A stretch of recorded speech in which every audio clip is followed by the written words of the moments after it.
What's up, YouTube? Welcome back to the Knicks Cave. I'm Jan, a Knick fan, your host, and let's get right into it. But before we get into it, I want you to do me one small favor. I want you to hit that like button. I definitely want you to subscribe, leave a comment. You want to know when the next video going to drop, hit the notification bell.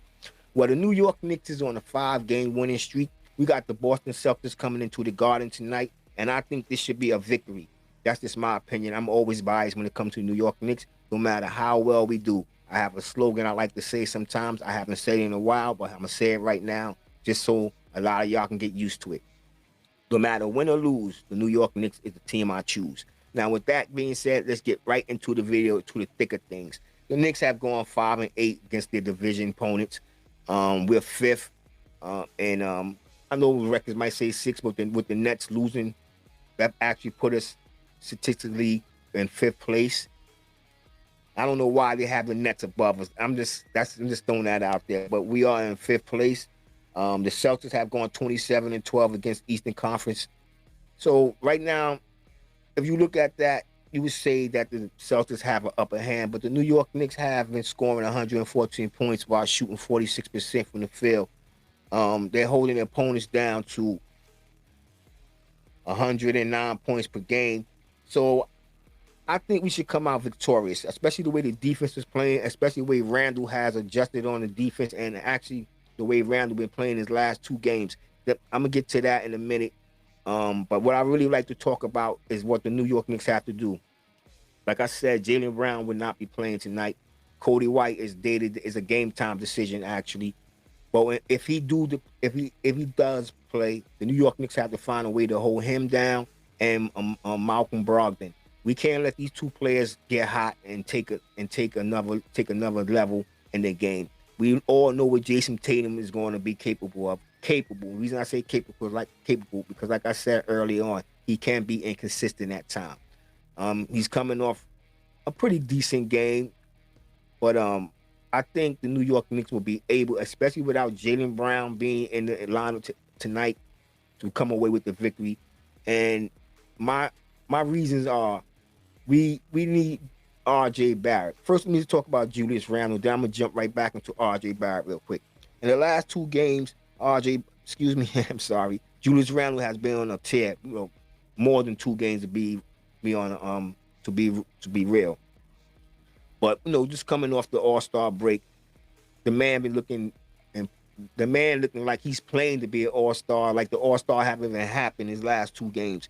Against the Wizards, we all know he dropped 46 points. He had 2 rebounds, 2 assists. He shot 16 from 29 from the field, 7 from 14 from downtown. He went 7 from 7 from the free throw line. He didn't have a block. He had 2 steals, and he played 36 minutes. Against the Pelicans, he played 33 minutes, giving him an average of 69 minutes in the last 2 games. He scored 28 points. He had 7 rebounds, 5 assists. He went 11 from 20 from the field. Also, he went 5 for 10 from downtown, 1 from 1 from the free throw line. He had no blocks and no steals.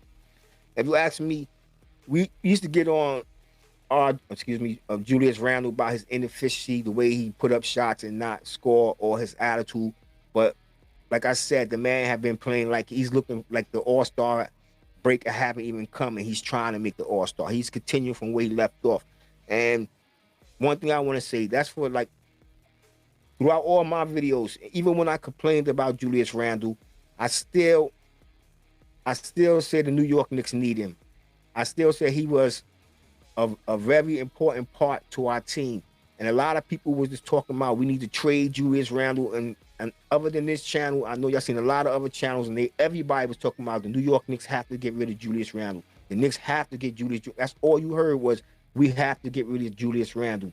And all I kept saying was, I don't think so. I think Julius Randle may have an attitude problem. He needs some talking to and everything, but to get rid of him would have been a big mistake. I also said that if you think about it, there's not that many power forwards out there that can do what Julius Randle could do.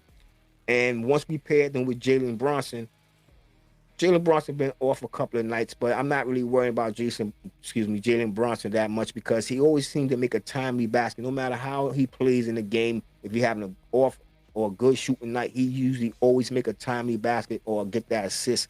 And he keeps the defense honest. So I'm not really worried about Jalen Brunson. I know he haven't been shooting the ball as well as he has in the last 4 or 5 games, the last 2 games. But like I said, I'm not really worried about this man. But who I am worried about is R.J. Barrett. But let me get right back to Julius Randle for what he accomplished in the last 2 games. In the last 2 games, he scored 69 points. Excuse me, he played 69 minutes. He scored 75 points. He had 9 rebounds, which is a little, you know, it's not his fault. You know, Julius Randle usually have more rebounds than that. He had 7 assists. He shot the ball 49 times, going 27 out of that, almost 50% from that aspect. From downtown, he made 12 shots. Excuse me, he made 12 out of 24 shots. Now that's actually 54%. From the free throw line, he went 8 for 8, and no blocks and 2 steals in the last 2 games. If he dropped, I think he might drop 30 points. If he dropped 25 points tonight, that's 100 points in the last 3 games. And there's not that many players. There's about maybe 5 or 6 players that's really doing that right now in the league. And I'm hoping that can continue. Like I said, the Knicks, we're 8-2, averaging 116 points, 45 rebounds, and 4.8 steals in the last 10 games, giving up only 109 points. Whereas the Celtics is averaging 120 points, 47 rebounds, 26 assists, 5.6 steals, 4.3 blocks per game while shooting 49% from the field, and they're only giving up 111 points. Now, something got to give, and the New York Knicks and Boston always seem to have a exciting, a playoff type field game. But let's jump to R.J. Barrett, because R.J. Barrett is going to be a key to victory in this game. Not only are we going to have to hit the boards, take smart shots, and control the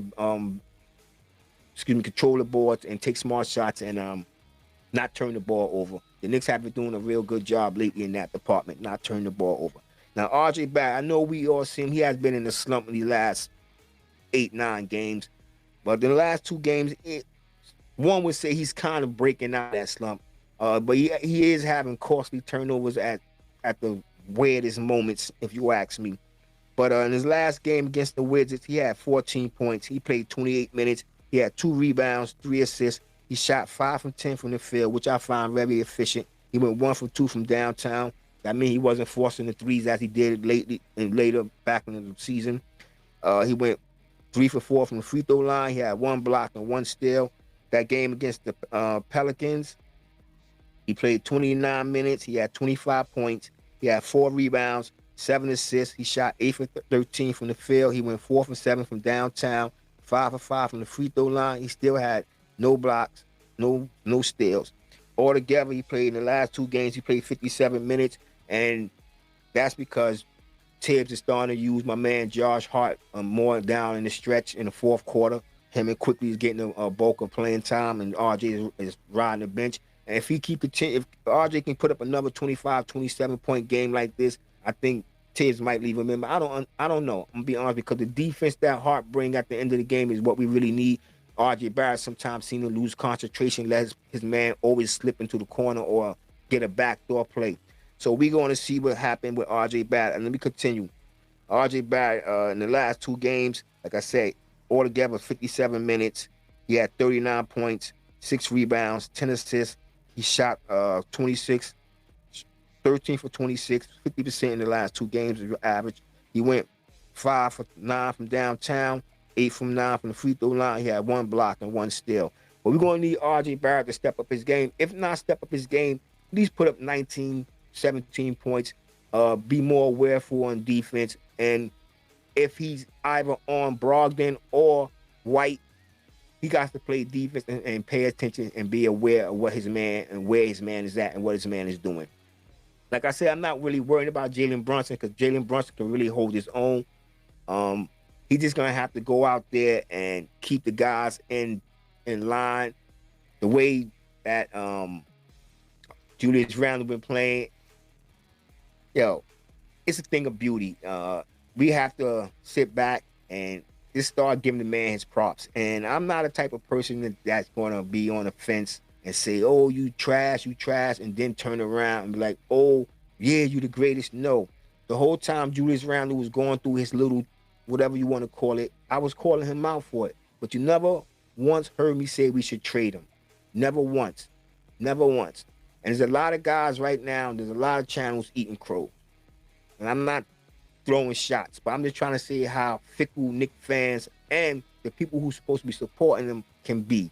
This is a team that I said in a past video, and I said it, and that was before the addition of Josh Hart, that we can go far in the playoff if Tibbs just buckle down with a different system in defense, or the players start playing to where he wants them to play. All that is falling in place. I know the New York Knicks, you can say, I'm not gonna say fugazi defense, but when we come against teams like the Pelicans, who's not a real good 3-point shooting team, I expect a victory every night because of the way the New York Knicks play their defense. We do give up a lot of points on three, but if a team is having an off night and the Knicks are getting in a position and coming off that pick and roll and getting into the man like they're supposed to, I think it can beat any team in the NBA today. And what do y'all think? Tell me what y'all think in the comment section. And with that, y'all already know my saying. I want everybody to stay safe, stay healthy, God bless, and peace.